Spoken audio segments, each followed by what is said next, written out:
Hello, welcome to Hearts Standard. I am Craig Cairns, and joining me, Joel Sked from Tynecastle. How are you doing, Joel?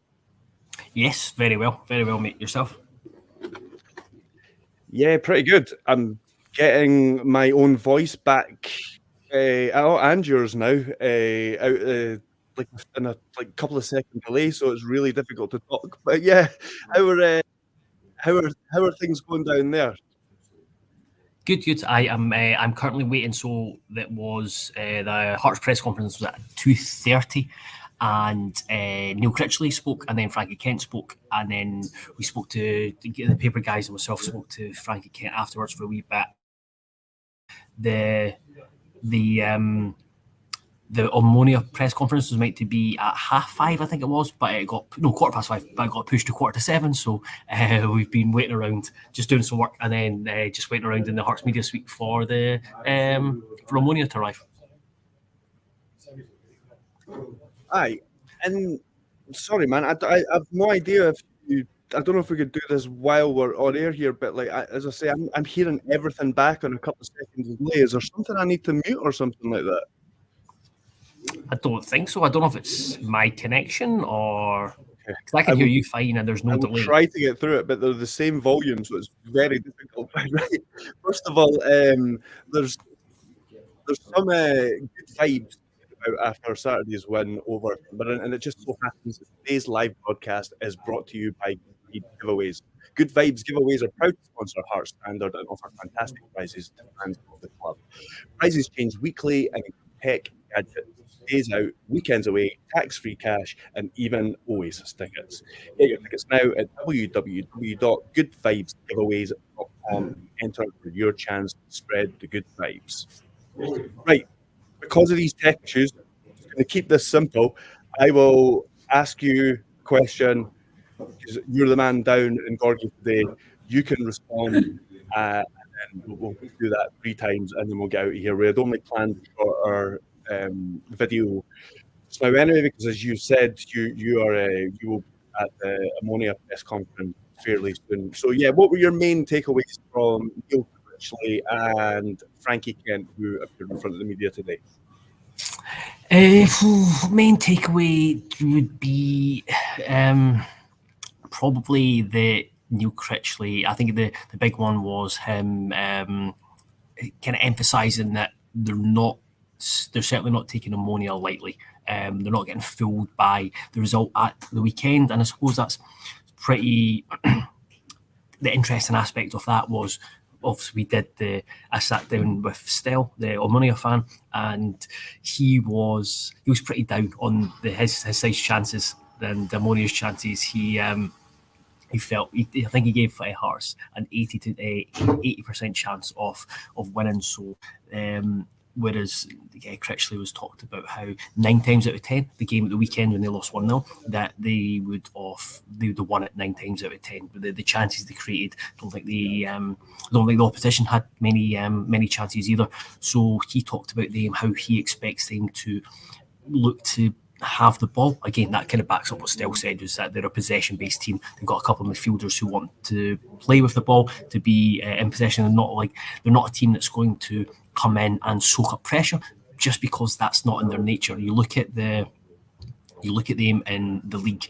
They are a big team in the league, and they're expected to be the protagonists in a game. Whereas it's difficult. We've seen it with Celtic in Europe, where it's difficult to switch from being the team that's always on the attack, always putting always being the team on the front foot, and then they've not been able to find that balance when they go into Europe and kind of play more defensively. So I think you could probably look at Omonia in that same. That same category, and Critchley says he will expect Hearts to have to defend more, which I don't think is a bad thing for Hearts, because as we've said this season, is that some of our best performances have been when Hearts have not had to dominate the ball. So I think that could actually benefit Hearts, and maybe it's not going to be one where it's going to be a lot of kind of possession and passing around. I think Hearts will have to do a bit of work off the ball, and add in a bit of chaos in the fact it's a European night. I think that probably suits the team. But yeah, he definitely talked them up and basically said that essentially don't underestimate Omonia. And I think it's a game we should be confident about, but I understand where Stell was coming from in our video, just because we've all been there as fans, where you're not doing well in the league and you've seen a couple of poor results, and it's almost like the end of the world in terms of football. Whereas it's probably not quite as bad as that, but as fans, we're always naturally going to make it out to seem as bad. So yeah, I think having listened to Neil Critchley and him talk about Omonia, I think it's after I was about to put my mortgage on us beating Omonia after listening to Stell, I think I'm kind of talked down off that ledge of putting that much money on. So I think it's going to be a really, I think it could be a really exciting, intriguing game. I think it's going to be tight and tense, but I think it's going to be a cracking game. Sorry, mate, you're not on at all. I'll see if I can add them back to the stage. What to do, Craig, is you leave the stream and then just come back into, and I'll just talk to the people who are watching, because I'll bring in some questions here. So Beep Bop Boop asks, Heart Standard, do you expect Wilson to get a start? No, I don't. I suppose I can bring in the what we can expect from the team news. As I asked Critchley if there was any injuries. It's going to be the same squad as the weekend, I think. Obviously, I think Salazar will come back onto the bench, because in Europe you can name a bigger squad. Musa's not in the squad, so they won't be seeing him. But I don't think Wilson will get a start. I think it was encouraging that he came off the bench on Saturday. I think Critchley spoke about him, how he can run in behind, and I think that's key. We've seen Shank come off, Vargas stay on, because they want someone being able to stretch the game. Wilson provides that, but I think it's probably too early for him to essentially start such a big game. Maybe further down the line he might, but I think he is going to be, if he's going to be used, he's going to be used off the bench. I think Wilson will be involved, but he won't start. I don't know if Craig is. Can you hear me? No. Thank God, honestly. That was one of the most stressful things I've ever done, I think. Hearing both of us talk back to me on a loop while trying to work out which one it is of you I'm trying to follow. But yeah. I think it did a decent job, all considered. But yeah, logging out. Yeah, back to normal. So yeah, apologies especially for those listening as a podcast, because at least people watching us can see our struggles. Apologies for those technical issues. But yeah, all I was saying was that I don't think I just got asked about, obviously, do you expect Wilson to start? I was explaining that don't think that's going to happen. I think it will be Vargas and Shankland again. If we were going to see changes, it's hard. I find it really hard to guess this team. I don't know if you've put any thought into it, Craig, but the Critchley's obviously talked about how he's going to manage the squad. Hearts have got, after the game at the weekend, we've got another 5 games in 15 days, and then there is Rangers a few days after that as well. So it's a really hectic schedule, and he didn't call it as resting players, he called it as managing the squad. Exactly. We're going to have to do that. We're going to have to rotate. So I can't really bring much insight on who's going to rotate. I would imagine Benny will come out. I don't think he's going to play 3 games in a week, and I would want him to be involved in the derby. So I think Benny will come out, and we might see maybe Cammy Devlin come in and play beside Malachi Boateng. I think maybe you could see either Spittle or Dander drop out, and maybe Forrest come in, and then maybe one of the fullbacks. But again, I think it's really, I think at the moment, just because we don't know too much about Critchley and how he views his squad. He's only going to tell us so much in the press. It's only until there's a few games and we can kind of get an idea of which players he fancies and which players he fancies in certain games. So yeah, the starting 11 will be very, very interesting tomorrow. Yeah, there's still a lot of unknowns with it because, like you say, he says he's needing to manage the squad. Interestingly, the last time we had a similar run of fixtures, Liam Fox used Benny slightly differently, didn't he? I think he used him for 90, if not most of the game against Ross County. Then he took him off maybe 60 against Minsk, and then he came on as a sub towards the end against Aberdeen. But yeah, I think not knowing how Neil Critchley sort of alluded to it, that he will probably set up differently against Omonia than he did against St Mirren. And that doesn't necessarily mean a different shape. It could just mean like different players within those positions, and therefore gives it different characteristics or whatever. But yeah, I find it really difficult. I think he'll probably stick with the back four. But I find it very difficult to pick what changes and where there will be between tomorrow and Sunday, because if you go back to his first spell at Blackpool, he would change a lot. For away matches, he would change to suit the opposition a lot, and he may view this, I know it's not an away match, but it's kind of like a step up, and it's like so he may see this as one of these games where he needs to tailor his game plan a bit more than he does for, say, a St Mirren at home. Now you're muted. This is going really well, isn't it? I think that just there was background noise. 100%, I agree with that. I think the back four. I think that is going to be.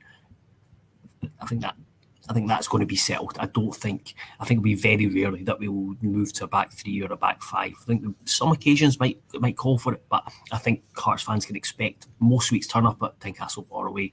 I think there'll be a back four, and then he's talked about the principles of play will stay the same, and then there'll be tweaks within it. But it's a completely different. I think it'll be a completely different challenge to what St Mirren was. St Mirren were.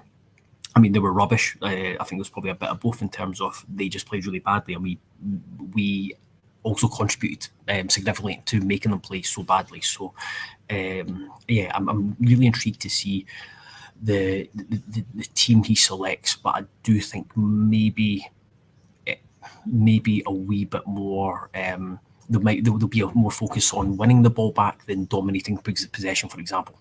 Cammy Devlin maybe start. I think what we'll see as well is, regardless of shape and that all those kind of things, I think we'll go at them to begin with, because we will want to continue the momentum from the weekend, and we'll want to capitalise on any nervousness that they have. So I think that, for those two reasons, I think we'll probably start the game quite fast-paced as well. And Critchley tasted it himself. I mean,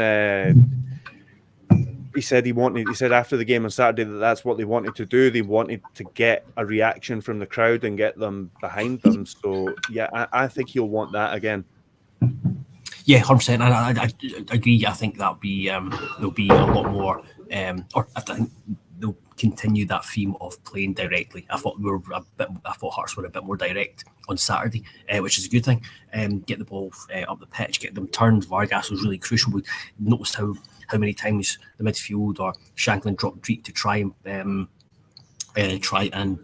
put passes in behind the defence. I think that'll be the same. And I also think Omonia, I think Stell mentioned it yesterday, is that they'll be used to the intensity that Hearts will play at, and just the natural consequence of playing in the Scottish Premiership. The intensity and the physicality that Hearts, we won't see it as physicality. Other teams from other nations will see it as physicality. It's always get mentioned when European clubs play against Scottish teams. So I think that'll be crucial to really just unnerve them. That's what Hearts fans want to see. They want to see the opposition uncomfortable, and I think Critchley wants the opposition to be uncomfortable.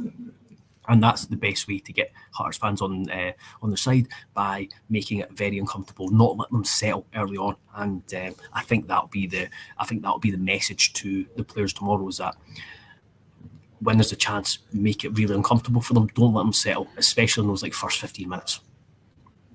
Because you look at their confidence, especially if we can get an early goal. If Hearts can get an early goal, their confidence, having lost two on the bounce, they're going to be back by nearly, could be over 1,000 1,000 Omonia fans as well. So if they get a bit antsy and it could kind of dent their confidence and allow Hearts to assert even more, and ideally, hopefully, put them under pressure for a significant period of time, and which lead to maybe a comfortable victory. But I won't get too carried away just yet. Yeah. I just want to pick up on a couple of the comments. I mean, I'm sorry if I'm going back to one that you've already covered, but someone's asking if Oyekoke's got right back nailed down. I mean, I'd say so, yes. I'd say the caveat to that is that he's gone off with a knock in the last 2 matches. So we will need to... Yeah, that's from Greg, thanks. Yeah. So that will need to be managed, I'd imagine. So Forrester will at least either be used as a sub on Thursday or will start on Sunday. I don't think we'll see Oyekoke play two 90 minutes there. A wee bit further down, one you can answer. I would just to come in on that. I think that was one of the positions where I thought maybe there would be a switch as kind of fullback positions. Oyekoke, I think to answer Greg's question, I think if you're looking at who the starting right back is, I think Oyekoke probably has nailed down the position so far. His last 2 games have been excellent. I think there is an issue maybe with fatigue, and again playing that intensity of what's asked of the fullback at Hearts is that it's maybe just taking his body to time to adjust. Well, that should be the case. I'm not sure, but he has put in 2 really good performances. I think what he also gives us is he gives us presence, he gives us physicality, and he gives us height, which is massive as well from kind of set pieces. I like a big defence, which is great. But yeah, the fact he's came off both games, it does maybe suggest that he could be a player to I was going to say rest, but bring out as he manages the squad. This one quickly from Ryan Murray. Nice picture, Ryan Murray. Chances of seeing Musa play in the league. I think there's a chance we might not see Musa again. I think we didn't see him, dropped out completely under Fox. Didn't see him in the squad at the weekend there. He's been a real mystery, Musa, this season. We don't know exactly what we've got there because he's not really been given a chance. But I do wonder, with the lack of chances that he's been given until now, and the lack of forward options we've had, and that we've not seen him at all since Naismith left, I wonder if he's one of the players that maybe just isn't fancied there at the moment. I don't know if you've got anything to add to that, Joel. And the other one you would be better to answer is from Adrian Boyne, Neuenhof. He had a wee bit of a setback, didn't he? Yeah, so I'll answer Musa first. I would be surprised if I think he. What's the best way to answer this? I think he would need to do incredibly well in training to change thoughts again. It's fresh pair of eyes. Neil Critchley, he might over the weeks think, oh, you know what, he could actually bring something. But the fact that he's been used so little is a telling sign. But then it's important to reiterate is that if you look at the players who signed, you've got Spittle, Penrice and Danda were guys who know the league were ready to come in, and yes, might have to take a wee bit of time to adapt to the jump up to Hearts, but they know the league, so they've kept the ground running. Oyekoke's started to do it as well. Taylor was kind of in and out, but Musa was very much seen as someone with more long term. He is 21, but in terms of like football age, he's probably a wee bit younger than that. But I do. He might just want to, if he wants to play football. I'm not sure it's going to be regularly at Hearts, but we will see what the next couple of months brings before the January transfer window. But no, I don't. Short term, I don't think we'll see too much of him. As for Neuenhof, he had, Critchley said he had in his first press conference before the St Mirren game, he said that he had a wee setback. I think he's still, like Oda, a few weeks away, so unfortunately you could it could get to the point, not only is it a few weeks away, but then he needs to build up. So it could get to the point where it's nearly December and we will finally see Neuhoff. But yeah, it's a shame. He's been like Adrian. Love to see him back. He has been a big miss. Right, there's other ones there that we're not going to get to. Thanks to everybody for commenting there. Just before we do get out of here, Joel, just not even a prediction, just kind of how you feeling, what you think we're gonna get tomorrow night from the game. I am thoroughly looking forward to tomorrow's night game. I think it's just a fantastic opportunity for the team and for the club to get 3 points, and it's mental to say it, but put one foot in the knockout stages, because you win tomorrow night and you're almost there. It's like by all kind of calculations, by like supercomputers and all that, it suggests that 7 points is more than enough to qualify. You could potentially qualify on 6 points depending on your kind of goal difference as well. So I'm really excited that I'm a wee bit. It's a shame it's a 5:45 kickoff, so I don't think there'll be quite as big a build-up or atmosphere, just because people are going to be rushing from work. People are going to be, I think one of my mates, he said he's going to be lucky there to get there for kickoff. So there's that wee bit of disappointment, but it's I think there's meant to be certainly over 17,000. I think when they've got a big support, it's a European match after winning 4-0 at the weekend. Yeah, I can't wait, just with the opportunity there, that not only can you get 300 grand to win from winning, you can push yourself towards qualifying. And yeah, you look at the Petrol Cup game at the end of our fixtures and think that's the other one where we can confirm our place. But it'd be great to go to Bruges or Copenhagen and get a result there with a couple of thousand Hearts fans and qualify that way. So yeah, really exciting, and yeah, really looking forward to it.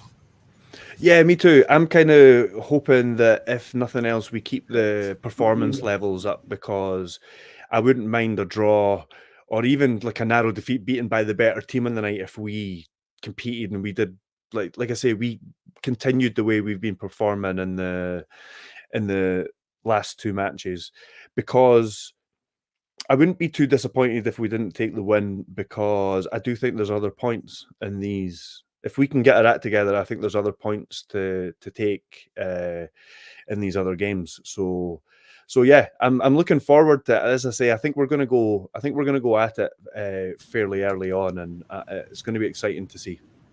Yeah, I think there's going to be different elements of it, just being the fact it's a European game and everything that brings, but also there'll be a tactical side of it.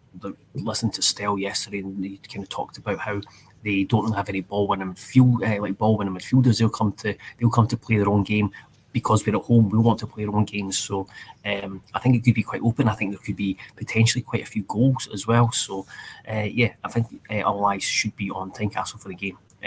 But it's I'm just looking ahead to what's like 7:30, 7:45 when the full time whistle goes, and the potential that's Hearts are won and everyone is in Gorgie buzzing.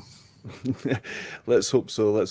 Right, we need to let Joel go, so we'll end it there. One of the other questions I noticed that I was going to get to that I forgot about was somebody asking if we were going to record that press conference. I don't think so, because of all the translation and stuff that goes on. I don't think it's really worth it. And Joel's been there all day, and it would just really add to his day as well. So unfortunately not, but we will be covering it. There will be stuff going up on the website about it, so Joel will be there. So yeah, we better let you go.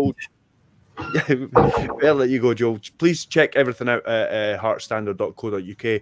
Very sorry about the tech issues at the start. We'll make sure that doesn't happen again, and we will see you all soon.